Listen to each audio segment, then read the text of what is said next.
Le mouvement national des chômeurs du Gabon, représenté ici par son bureau, vous allez constater qu'il y a l'absence de la présidente qui a déposé sa démission selon les textes parce qu'elle a commencé le boulot. Les textes du MNCG sont clairs. Une fois vous commencez le boulot, vous devez automatiquement déposer vos démissions, ce qui est le cas de la présidente et le cas de bien d'autres personnes. Mais ce matin, il était question pour nous de faire le bilan des 1500 dossiers, 1500 postes budgétaires octroyés le 8 août 2024 par le président de la République, chef de l'État, aujourd'hui chef du gouvernement. Les chômeurs réunis au sein du MNCG avaient exercé une pression aux membres du bureau que nous sommes pour la tenue de cette AG pour éclairer les chômeurs, les 1500 chômeurs qui ont déposé leur dossier. Et nous sommes venus faire le point. Qu'est-ce qu'il en ressort? Il en ressort que le gouvernement de Nsima, par l'entremise du Premier ministre de l'époque, parce que c'était lui le point focal du dépôt de nos dossiers, a bel et bien transmis les dossiers aux deux ministères sectoriels, à savoir l'éducation nationale et la santé. L'éducation nationale a un premier temps transmis les deux premiers lots à la fonction publique. La santé en a fait de même. Nous nous interrogeons seulement sur le troisième lot, parce que ces dossiers sont allés en lot de 3. Ça, c'est la première interrogation. La deuxième interrogation, qui fâche d'ailleurs, c'est de savoir pourquoi depuis 9 mois aujourd'hui, disons 10 mois, les plus hautes instructions du président de la République ne sont pas exécutoires. Nous parlons là de 1500 postes budgétaires que le président a attribués aux Gabonais. Nous interpellons le ministre de la Santé, le ministre de l'Éducation nationale et celui de la fonction publique de mettre en exécution les instructions du président de la République. C'est la deuxième résolution de cette Assemblée générale.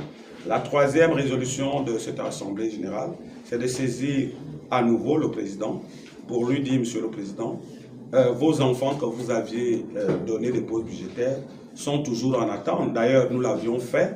La dernière correspondance que nous avions adressée au président, elle date du 5 juin, si j'ai bonne mémoire. Nous allons, dès mardi, à nouveau, saisir non seulement le président de la République, chef du gouvernement, mais également le vice-président en charge du gouvernement et coordinateur de l'action gouvernementale, parce qu'il est l'un des témoins clés de cette audience que nous avons eue avec le président de la République. Autre résolution issue de cette Assemblée générale, les chômeurs du MNCG, ceux qui n'ont pas de qualification, c'est-à-dire une formation requise pour être enseignant ou être dans la main-d'œuvre de la santé, s'engagent à être dans l'administration scolaire et sanitaire. Parce que dans ces ministères-là, il n'y a pas que le personnel soignant ou le personnel d'enseignement, il y a aussi le personnel d'encadrement et l'administration, puisqu'ils sont tous, sinon nous sommes tous diplômés, qualifiés sur différentes filières que nous retrouvons dans ces ministères-là. La quatrième résolution, c'est que nous allons demander une audience au ministre de la Santé, au ministre de l'Éducation nationale, pour que les deux nous expliquent réellement avec des chiffres et des listes où se situent nos dossiers. C'est la quatrième résolution.